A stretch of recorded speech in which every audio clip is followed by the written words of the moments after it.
नमस्कार। जब भी हमें आने वाले कल के बारे में मतलब अपने प्लान्स या अनुमानों के बारे में बात करनी हो तो सही शब्दों का इस्तेमाल करना कितना ज़रूरी है ना? तो चलिए आज फ्यूचर टेंस यानी भविष्य काल के 4 मेन टाइप्स को समझते हैं। इससे होगा ये कि हम फ्यूचर की हर बात को एकदम सटीक तरीके से कह पाएंगे। हम शुरुआत करेंगे भविष्यकाल के एक छोटे से इंट्रोडक्शन से। फिर इसके चारों टाइप्स को एक एक करके उदाहरणों के साथ समझेंगे।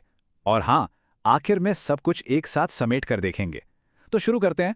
देखिए, जब हम फ्यूचर की बात करते हैं तो अंग्रेजी भाषा हमें 4 अलग-अलग रास्ते दिखाती है और हर रास्ता एक खास सिचुएशन के लिए बना है। आज हम इन्हीं चारों को जरा करीब से जानेंगे।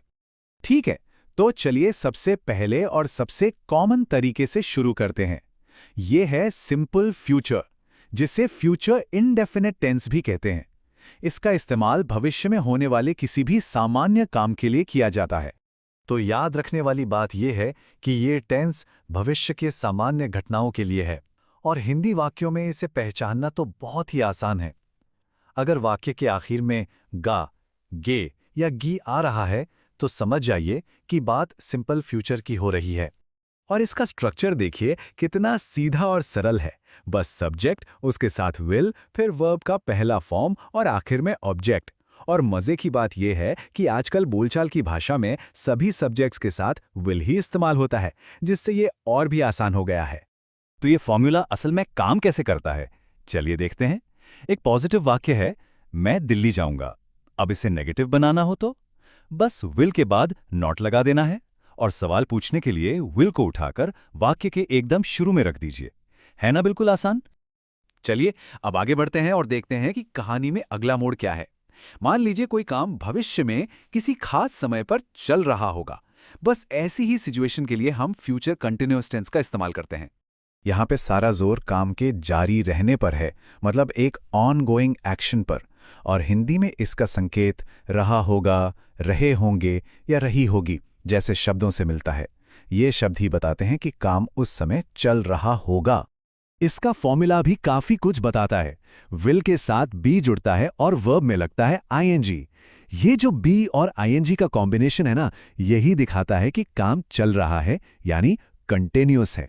उदाहरण से समझते हैं। वो खाना बना रही होगी।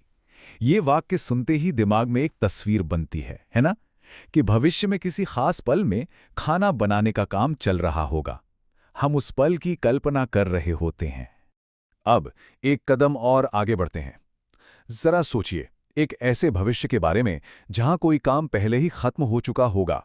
ये टेंस हमें उन्हीं कामों के बारे में बताता है जो भविष्य में एक तय समय तक पूरे हो चुके होंगे। यहां पर जो मेन आइडिया है वो है कंप्लीशन का, यानी काम के पूरा हो जाने का। हिंदी में चुका होगा या लिया होगा जैसे शब्द हमें तुरंत ये इशारा दे देते हैं कि काम के खत्म होने की बात हो रही है। इसका फॉर्मूला विल हैव और वर्ब के तीसरे फॉर्म का इस्तेमाल करता है।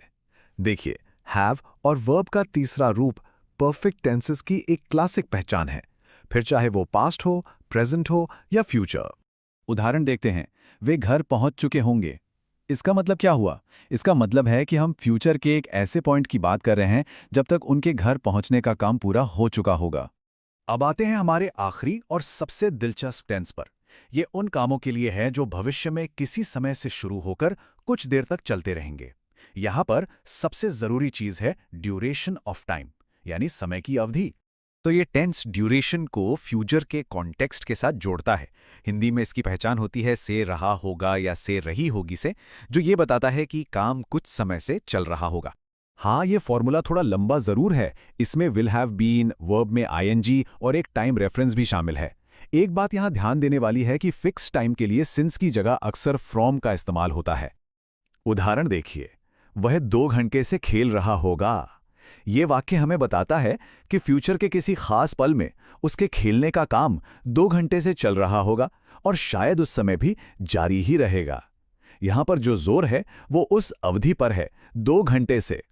चलिए, तो हमने चारों टाइप्स को समझ लिया है। अब इन सभी को एक समरी स्लाइड पर एक साथ देखते हैं ताकि ये आसानी से याद रहें।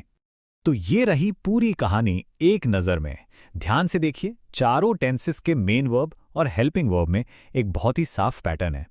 हेल्पिंग वर्ब विल से शुरू होकर विल बी, फिर विल हैव और आखिर में विल हैव बीन तक जाता है। इस पैटर्न को याद रखने से सब कुछ आसान हो जाता है। तो अब भविष्य के बारे में बात करने के लिए हमारे पास ये 4 पावरफुल टूल्स हैं। अब सवाल ये उठता है कि इनका इस्तेमाल कैसे किया जाए?